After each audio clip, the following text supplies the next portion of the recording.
I want to bring in Martin Abrams, Lambeth councillor and member of Momentum's NCG. Martin, always appreciate your time. First of all, do you think we are seeing a decisive split here between the unions and Labour?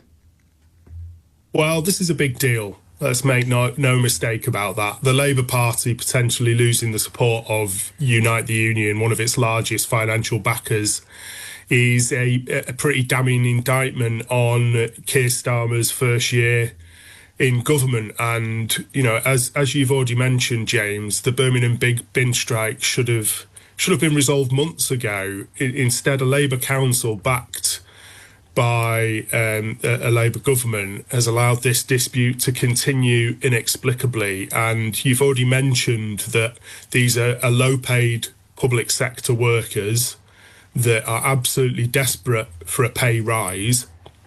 What Birmingham City Council are actually proposing is a significant pay cut. There's figures going round that these bin workers are expected to essentially take a pay cut of around £8,000 a year. And I'd ask any one of your listeners whether they would accept such a significant pay cut to their salaries. So, you know, I'd like to make a point of sending my full solidarity to the Birmingham bin workers. Yeah, and I'm with you there. I think the bin workers have a very valid case. I think where Birmingham City Council probably have a case, and it's a harsh reality, is that they've just got no money, and that they're worried that if they're going to have to pay this, they will bankrupt the council. Now, whether therefore the government could step in, it's not the fault of the bin workers. It's not the fault of the bin workers. No, you're right. And you know, many councils are really struggling financially after many decades of, you know, cuts to council budgets and Tory austerity. But we have a Labour government now. We have a Labour council in Birmingham. There should be a way to ensure that their key workers, their most important public sector workers that keep Birmingham streets clean, you know, free from rats, free from, absolutely horrendous litter, really important, very difficult job, get the money that they need and deserve to live a decent life. Do you think Unite were right to suspend Angela Rayner's membership over this?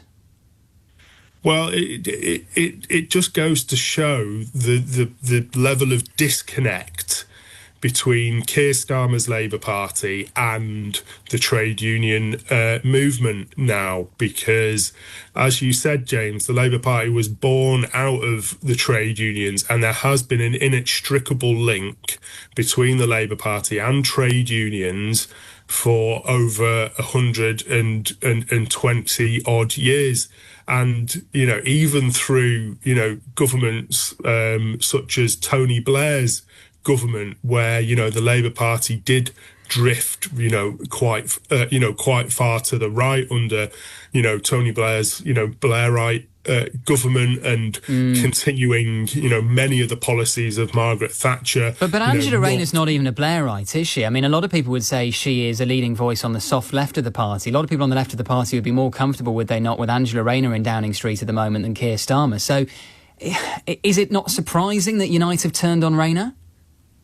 Well, you know, me and Angela Rayner are from the same place. I was born in Ashton-under-Lyne, so, you know, I personally feel a decent connection to Angela Rayner, but she has got this one completely wrong, and, you know, she should be working, you know, really, she should be getting round the table. She should be instructing the leader of Birmingham City Council to get round the table and to have proper, meaningful negotiations to get to a settlement that puts, you know, these bin workers first and ultimately ends this dispute. So it really does show the kind of level of anger that Unite members are reacting in this way, and this shouldn't be underestimated. You know, Unite are the second largest union in the UK. They pay the Labour Party to the tune of, you know, millions of pounds every year. And is that right? In this day and age, should a union still be funding a party? Oh, absolutely. Yeah, because that is some of the cleanest money you will ever find in politics, James.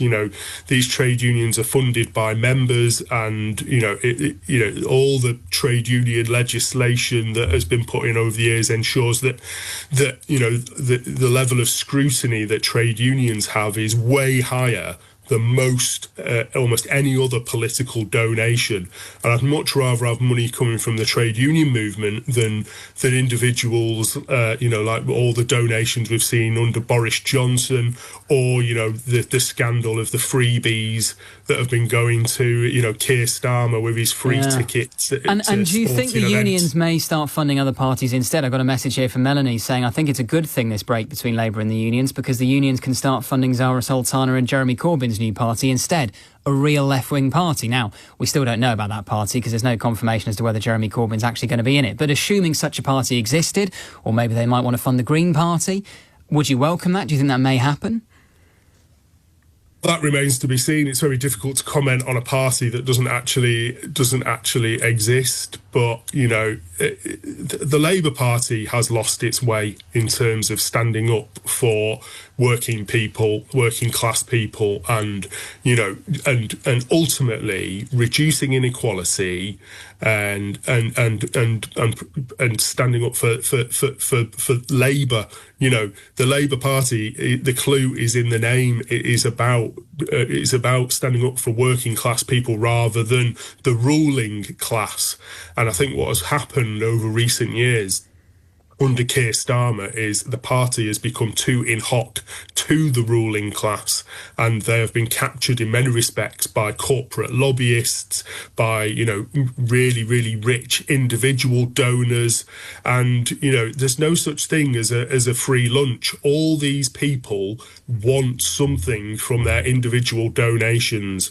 So if someone buys Keir Starmer some new clothes or some new glasses, or gives him free tickets to the football, that's not from the generosity of their own heart. They want something back in return for that.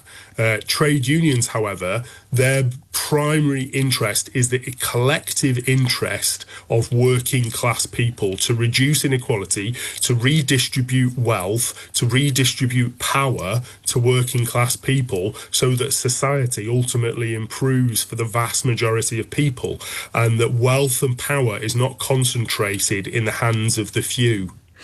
Martin, always appreciate your time. Thank you so much. Martin Abrams there, Lambeth councillor and member of Momentum's National Coordinating Group. We'll get your calls in just a moment. If this does represent a lasting split between Labour and the unions, is that a good or a bad thing in your view? 0345 60 60 973 is the number.